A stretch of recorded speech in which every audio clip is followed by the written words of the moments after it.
Hello, everyone. Good afternoon, and welcome to this week's Business in 2021 webinar presentation. My name is Kathy Purdy, and I'm a marketing manager here at Bond. I'd like to go over two quick housekeeping items before we get started. Please enter your questions using the Q&A box located at the bottom of your screen, and we will do our best to address questions as time allows. Once today's webinar has ended, we would appreciate you taking a moment to complete the survey. Your comments and suggestions are important to our panelists and provide us with topics for future presentations. It is now my pleasure to introduce today's moderator, Adam Masterleo.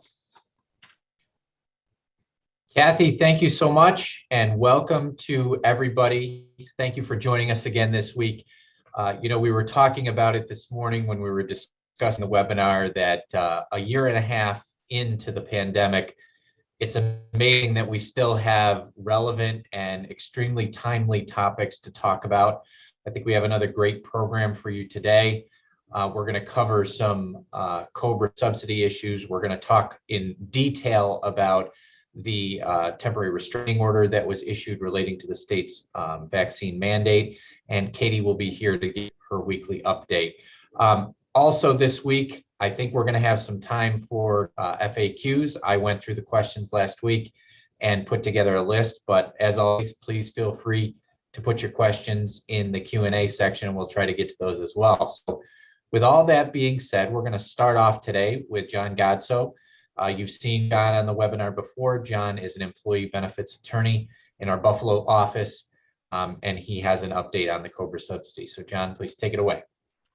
Thanks, Adam. Welcome to everyone. So today we're going to spend a few minutes talking about the COBRA subsidy. Maybe the best place to start is just to reacquaint ourselves with the basics of the subsidy for those who may have forgotten or who are not familiar with it. But basically, under the American Rescue Plan Act, there was 100% COBRA premium subsidy created. That subsidy is available to assistance-eligible individuals. And basically, those individuals were defined as people who are eligible for and elect COBRA during a 6-month period that spanned from April 2021 through September 30, 2021. So that last date is why we're really talking about the end of the subsidy during this presentation, because that is fast approaching. This was available to those individuals elected who had COBRA qualifying events during that period. But also, if you recall, if you're involved in administration, includes individuals who elected COBRA during what was referred to as an extended election period. If you recall, there was an 18-month look-back period to identify individuals who could have elected COBRA but didn't, or maybe stopped paying their premiums, and therefore they were given a second bite of the apple to gain the premium subsidy.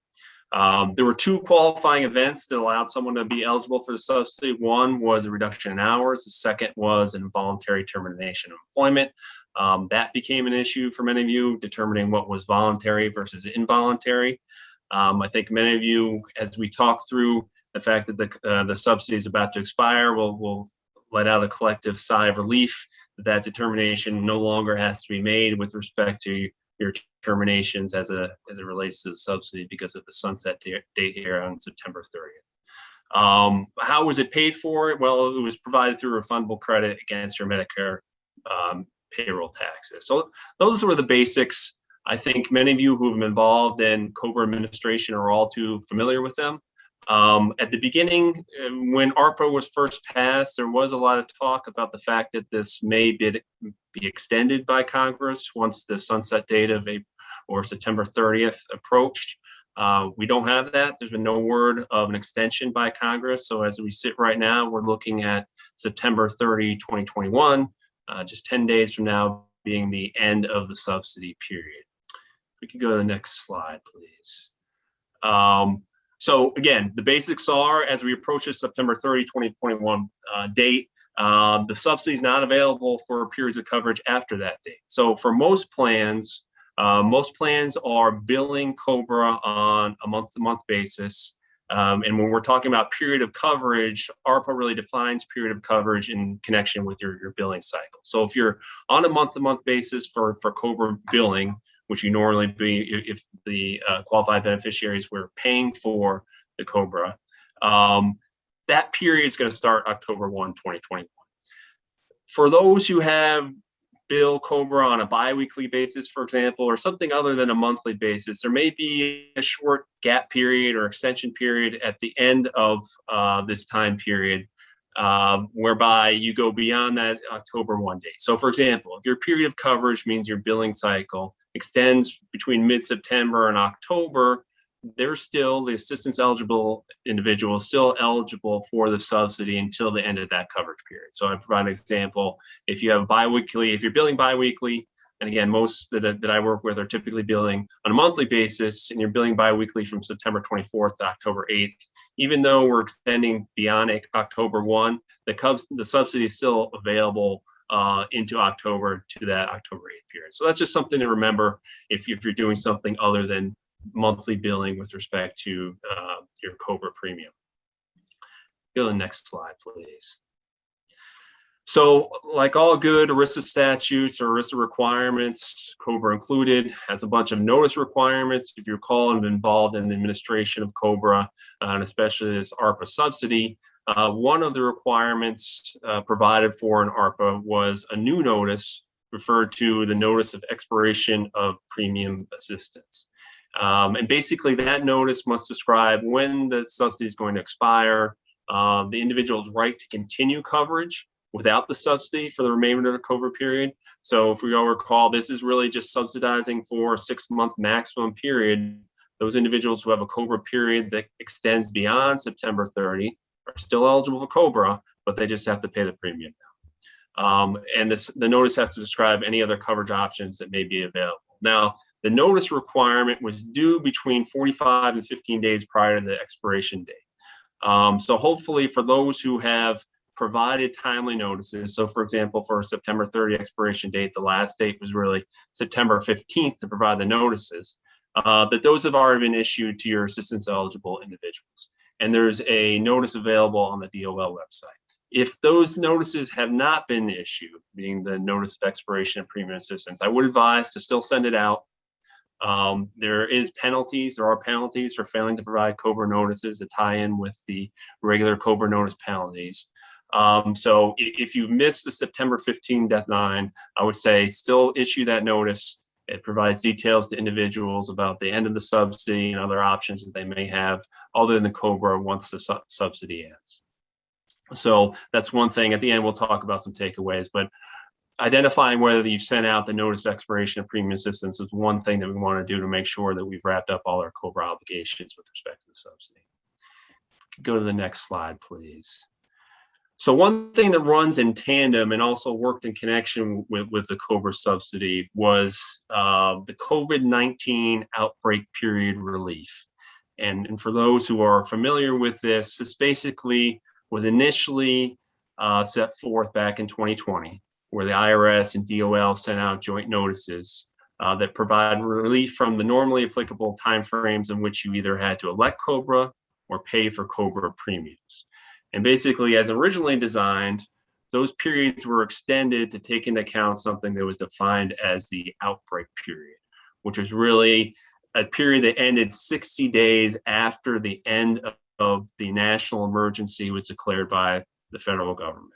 Now that outbreak period is still ongoing, hasn't ended. So this idea of extended election periods in which to both elect or pay for COBRA are still in play, even after all this ARPA subsidy expires at the end of September, basically. So one thing to remember, though, about the COVID-19 deadline relief is that the longest period in which you can have relief is 1 year. So even though the outbreak period is still ongoing and basically the time period is told for when you have to make that election, you get no longer than 1 year of relief for that election. So, what we have been advising clients is to provide notice to individuals of this period, extended election period, in which to either elect and pay COBRA premiums. That typically would go out in connection with your COBRA materials that you are providing or notices that you are providing to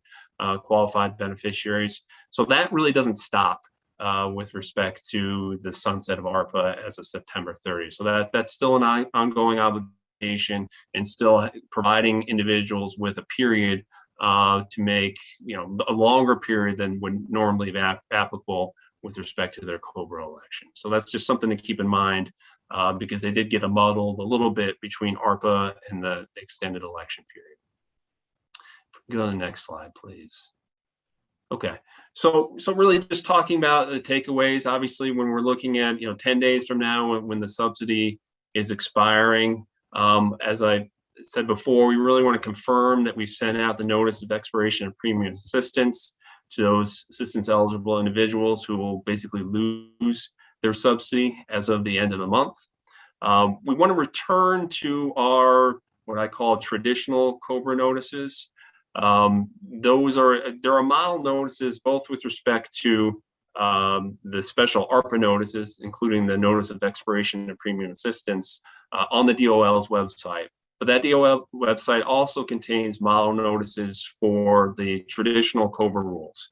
So during the ARPA period from April 1 to September 30, different COBRA notices were required to be provided to all individuals, telling folks of the potential of the subsidy.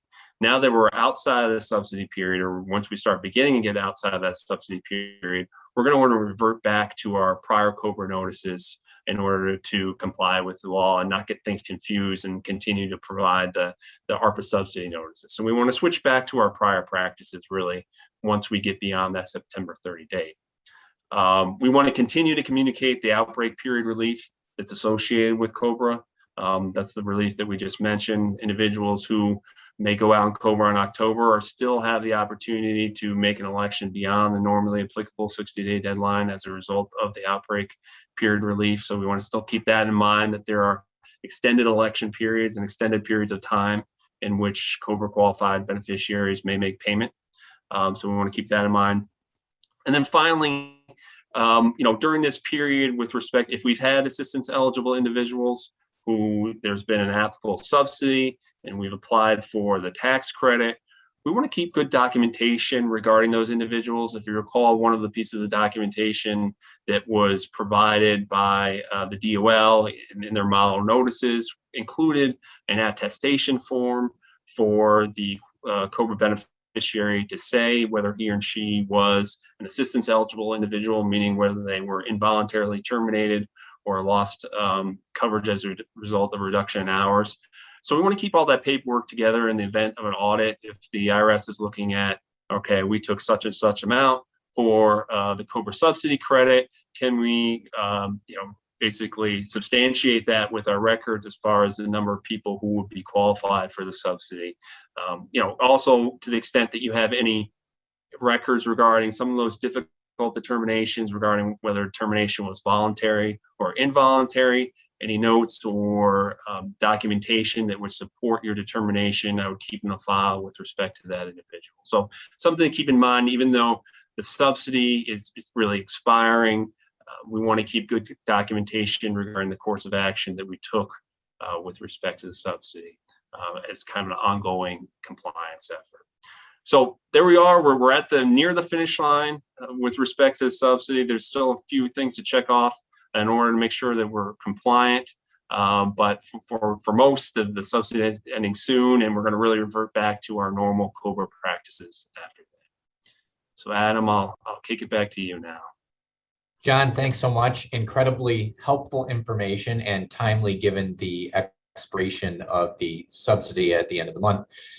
We've gotten a couple of questions about the expiration of the ARPA provisions relating to the Families First Coronavirus Response Act paid leave. I'm going to cover those later, so stay tuned. But for now, we are going to turn to Pete Jones. I'm sure you all recognize Pete. Pete's been on many, many times, moderated this webinar for a long time. So he is going to provide us with an update on the vaccination mandate for healthcare providers. And for those of you who are not healthcare provider companies, I think this is still very important for you to pay attention to. There have been some very recent developments that Pete's going to provide us with, most recently of which occurred this morning. So Pete, please take it away. Okay, Adam, thank you. And good afternoon, everyone. It's good to be back here on the webinar.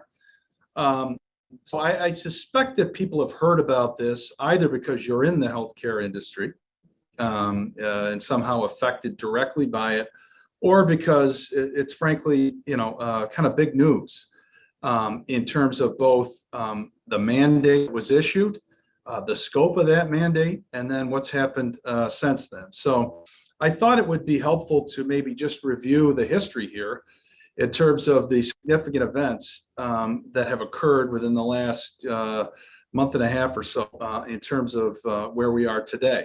So on August 26th, there were emergency regulations issued under the public health law, which imposed a vaccine mandate. And we'll talk a little bit more in just a second about what is in those emergency regulations and what it means. But that was preceded by orders from the commissioner of the Department of Health previously issued, which were a little bit different in scope, which imposed a very similar mandate on the same entities. And so, we've seen, I guess, what you would call a little bit of fits and starts in terms of the procedure for pursuing this mandate. Ultimately, the vehicle of emergency regulations was selected. I think most people are probably aware that a temporary restraining order was issued by the United States District Court for the Northern District of New York. And although this received a lot of play, and I think frankly there was a fair amount of misinformation about the scope of the order issued by the court, the court's ruling is really limited to the religious exemption. And again, we'll talk a little bit more about that, but the emergency regulations did not include a religious exemption, and the federal court for the Northern District of New York enjoined the lack of a religious exemption, in essence, requiring that religious exemptions be processed in some fashion under these emergency regulations. That was followed by, and things are getting occurring more and more quickly now, some FAQs that were issued yesterday by the Department of Health. Those are going to be helpful, and we'll talk a little bit about what's in those in terms of interpreting and following the emergency regulations. Also yesterday, the temporary restraining order was extended by the court through October 12th. The original deadline for that was September 28th. And the regulations going into effect on September 28th. So there was a sense that we might get a real-time decision that would give us some guidance as to the court's final ruling. Now that's been pushed out to October 12th with an indication that a decision will be issued by October 12th. And so we're in the posture where the regulations will go into effect. The lack of a religious exemption will be enjoined by the temporary restraining order, at least through October 12th. And then at some point in that interim period, we'll get a decision from the court, which will indicate whether that temporary restraining order is being extended or not. Opposition papers, that is New York State's response to the TRO and to the original papers that were commenced the litigation. Those are due on September 22nd.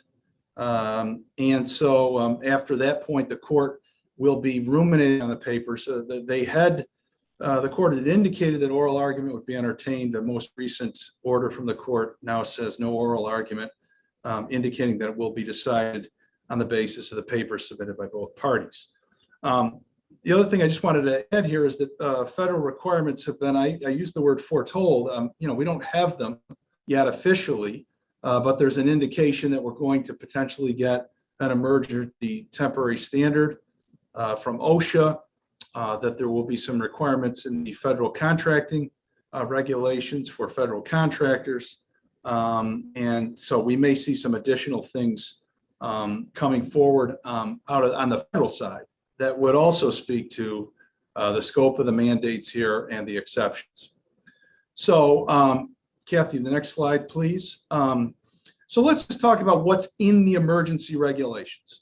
This is worth reviewing because, as Adam says, this is applicable to the healthcare industry, but we may see similar things, and it's kind of instructive in terms of how this is laid out. So first of all, the vaccine has been mandated And I would characterize this as a true mandate in the sense that there is no testing out available under these regulations. A lot of the announcements that have been made regarding a vaccine mandate have a test out, which could alternatively be viewed as a testing mandate with an option to get a vaccine so that you don't have to test. This is a true mandate because there's no option to test out. These emergency regulations did include a medical exemption and did not include a religious exemption. Lack of a religious exemption, I believe, caught a number of people by surprise. A religious exemption had previously been included in the orders that had gone out to the Article 28 hospitals, nursing homes.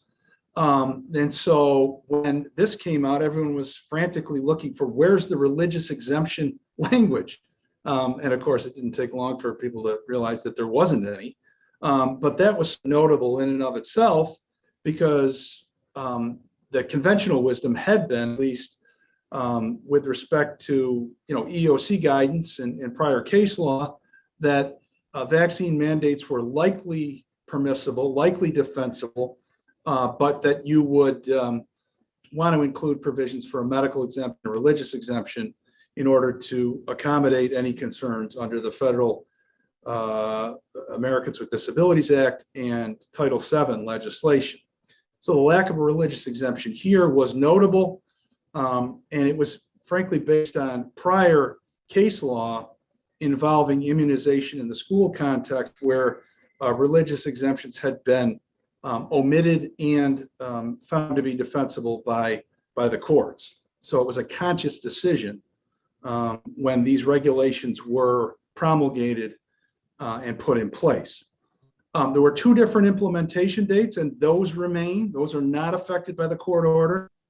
That is September 27th for hospitals and nursing homes, and October 7th for other home health agencies, assisted living. The list is a little bit longer. I'm summarizing here, but those are the two implementation dates. And when I say implementation dates, the rules are drafted such that people need to have their first shot by those dates, or they will be ineligible to continue working in patient-facing and resident-facing positions. Lastly, I'd like to just cover the definition of covered personnel. And that is a very broad definition, that includes the employees, but also contract staff, students, volunteers, people who you think of routinely interacting in these settings, if they engage in activities such that they could expose other covered personnel, patients, residents, and staff to the disease. And so the idea is if you are in those facilities, either in an employment capacity or in a regular service capacity, and you might be able to expose that list of folks, then you're covered by this as well. So in that regard, I believe that this regulation is a little bit broader, rationally based as to the people who are routinely in there and could create exposure risks, but certainly broader than just traditional employees. Next slide, please.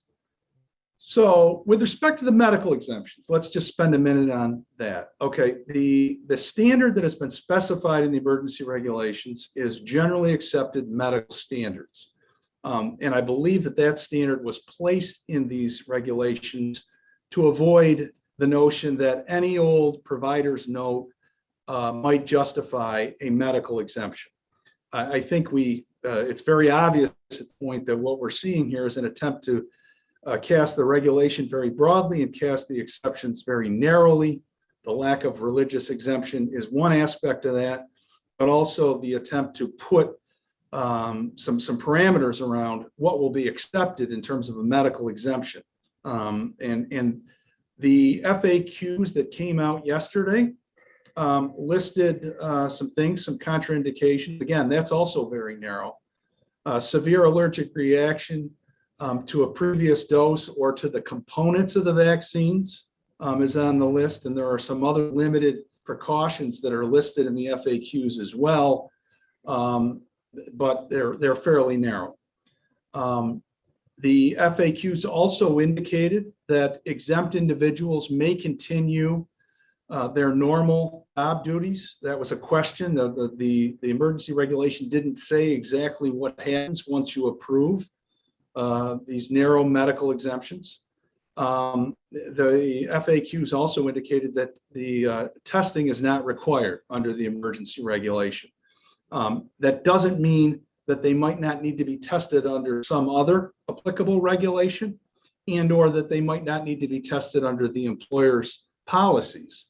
But these emergency regulations, according to the FAQs, do not require testing for people who are granted the medical exemption. Next slide, Kathy. So, religious exemptions, and this is the thing that I believe everyone has been kind of pulling their hair out over for months, but now even more so because it's been thrown into a state of flux by the court action in the TRO. So as I mentioned before, a religious exemption was intentionally not included in the emergency regulations, and that was the subject of the litigation that resulted in the temporary restraining order. And it's kind of an odd thing to say, but what got enjoined was the state and those acting in concert with the state from enforcing the lack of a religious exemption in the emergency regulation. So in essence, because there wasn't a religious exemption, that has been enjoined. The result of that is that a religious exemption, through the back door, at least for the period of the TRO, appears to be something that you would have to contemplate, and you would not be able to say, if you're a covered employer, the regulations prohibit us from processing your religious exemption request. So what do we do now, pending the outcome of the court case? And frankly, what do we do in any event? Well, it's worth remembering, I think we've talked about it here on a number of occasions in this webinar, but also in many individual conversations with you, our clients, that the key to get indoor is a fairly low standard, at least in terms of the obligation of the employee to establish a sincerely held religious belief. That doesn't have to be mainstream religious doctrine. Employees are able to say, my religion doesn't prohibit this, at least in terms of the doctrine, but my sincerely held religious beliefs as an add-on or as an additional component of the religion that I practice do prohibit this. And we've seen people justify that with citations to scripture or teachings or indications that it is part of their sincerely held religious beliefs. Personal beliefs are not enough. Concerns about the science are not enough. But if somebody states that this is their sincerely held religious belief, that is probably going to be sufficient to establish the precursor under the existing case law. But there's a second component here that needs to be considered, and that is whether it would present an undue hardship to grant the accommodation. And I believe that in this case, we're talking primarily about let me work without a vaccine due to my religious objections to the vaccine as an accommodation.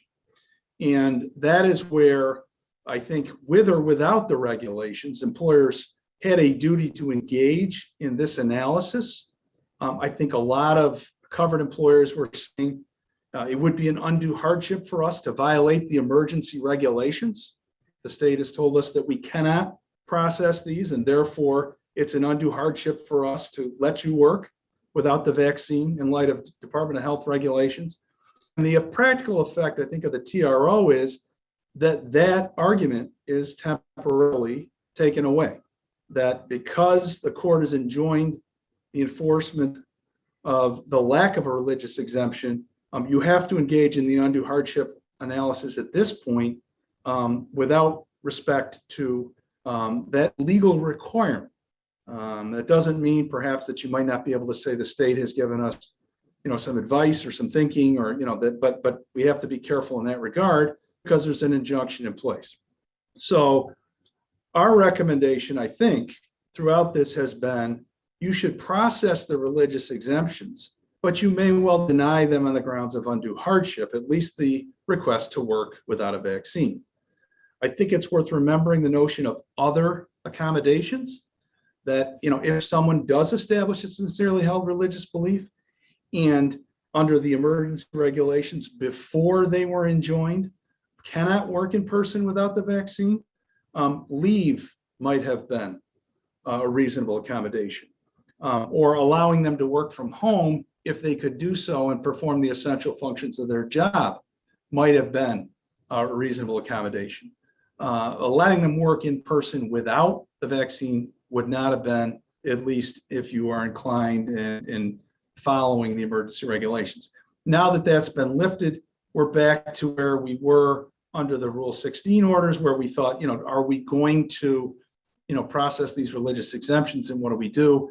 You still have to engage in that undue hardship analysis, but you don't have the backdrop that there's a state regulation that says there is no religious exemption. Whatever you do here, I recommend that you document it. And I think that if we are in the position right now of saying it's not an undue hardship for us to let people work without the vaccine while the TRO is in place, that's a mouthful. But if we say that, we would probably want to grant this accommodation as a temporary accommodation, pending the outcome of the court proceeding and depending on what DOH tells us after that. I think that, just as a footnote, this is at the preliminary stages of the litigation. It's a temporary restraining order. The court hasn't issued a final decision yet. There's also the potential for appeal. So this could be tied up in litigation for a little while. So not processing these things and waiting the outcome of the court proceeding may not be your best option. And in fact, given this order yesterday, which already extended the time frame by 14 days, it appears that we're not going to have an answer for a while. Okay, Kathy, next slide, please. Just some other things I wanted to mention, as we process these issues. And again, this goes sort of back to what Adam was talking about at the beginning.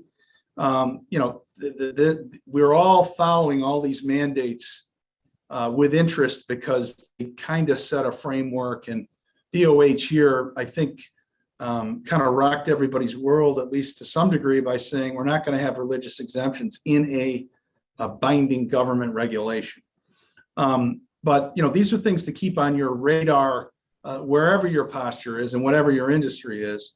You may have a bargaining obligation to the extent that a vaccine mandate is imposed by law, such as this one for the healthcare industry. That's probably going to be an impact bargaining obligation. You're not going to have to bargain the decision because the state has foisted that or made the decision for you. But impact bargaining is still something that you want to think about. Do you have the obligation to bargain with the union about the impact of the state's rule and how that will affect people? Things like leave, things like extended timeframes for the preservation of seniority rights, et cetera, et cetera. If you're an industry where there is not a vaccine mandate imposed by the state or the feds, then you may have a decisional bargaining obligation as well. First thing to do there is look at your history and your collective bargaining agreement and see whether or not you've got the right to do that. If you do, you would not have a decisional bargaining obligation. If you do not, you may. So keep that on your radar. Other things that I just wanted to point out is, the OSHA emergency temporary standard, if and when it's issued. There may be other mandates that come down from the feds. As mentioned before, the president made an announcement and had a broad plan for things that he expected his administration to do. We'll see if those come to pass, and if so, whether they've got to test out or not. I think we would be remiss if we didn't acknowledge the staffing issues here, that this can be very difficult. I know of at least one hospital that publicly announced they would be curtailing some services as a result of the vaccine mandate. And if you don't have the staff you need to provide your current level of service, would you have to cut back on service? And so at a time when I think everyone is struggling a little bit to staff in this labor market, and especially in the healthcare industry, those are important considerations as well. I just put on here is also that, the HERO Act in terms of, other things that let's not lose sight of. Okay, vaccines are not the only thing that we have to comply with. We've got, HERO Act requirements. And then the last thing is the PPE.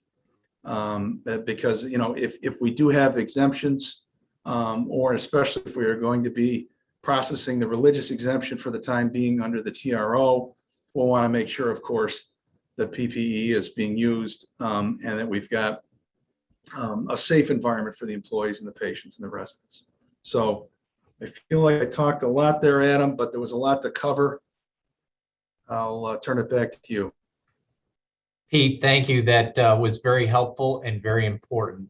There's a lot of nuance as it relates to this mandate and the religious exemption issue. One thing that I would recommend, and I know that Pete and I have talked to a lot of health clients about this over the past week or so, is that whatever you decide, make sure it's consistently applied. So if you have decided we're going to process religious exemption applications and grant temporary exemptions, then make sure you do that. If you are going to find that granting a religious exemption for patient-facing employees poses an undue hardship, make sure you're consistent in doing it. So just one added thing onto Pete's presentation is make sure that you're consistently doing whatever it is you decide to do. All right, so next up, we're going to turn to Katie to provide her usual update from Albany. I'm sure I should say she has some very interesting things for us today. So Katie, please go ahead. All right, I always do. So yes, let's get into it and see what is happening. First thing, we are seeing again, this plateau is being persistent, and it is not just remaining as a plateau. We've seen an increase over the past week of cases. Again, let's do the comparison. If you look at this, we've seen an 11% change, 11% increase over the past 2 weeks. The numbers above are from the beginning of September. I wanted to show those because it shows what's the difference that we're seeing from schools. Is this a difference that we're seeing from schools, or is this occurring elsewhere? Right now it's difficult to tell. There have been a few school districts that have moved to remote operations, but only a few in New York so far.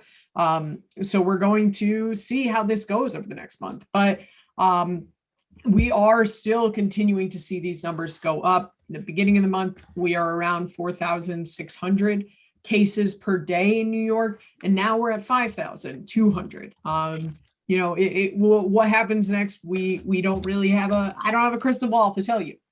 Looking at vaccinations, though, we are seeing, again, a 1% increase in vaccinations that has occurred over the past week. I like to see that.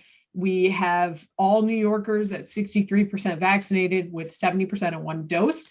It is likely that we will see a significant jump in the number of New Yorkers vaccinated over the coming months, given the new news new vaccination news. So first, let's start with booster shots. What is happening with booster shots? Last week, the FDA panel voted on whether or not to approve booster shots for the general population as a whole. They said no, and they did, however, recommend that booster shots be provided to people who are 65 and older. And this is just for the Pfizer vaccine.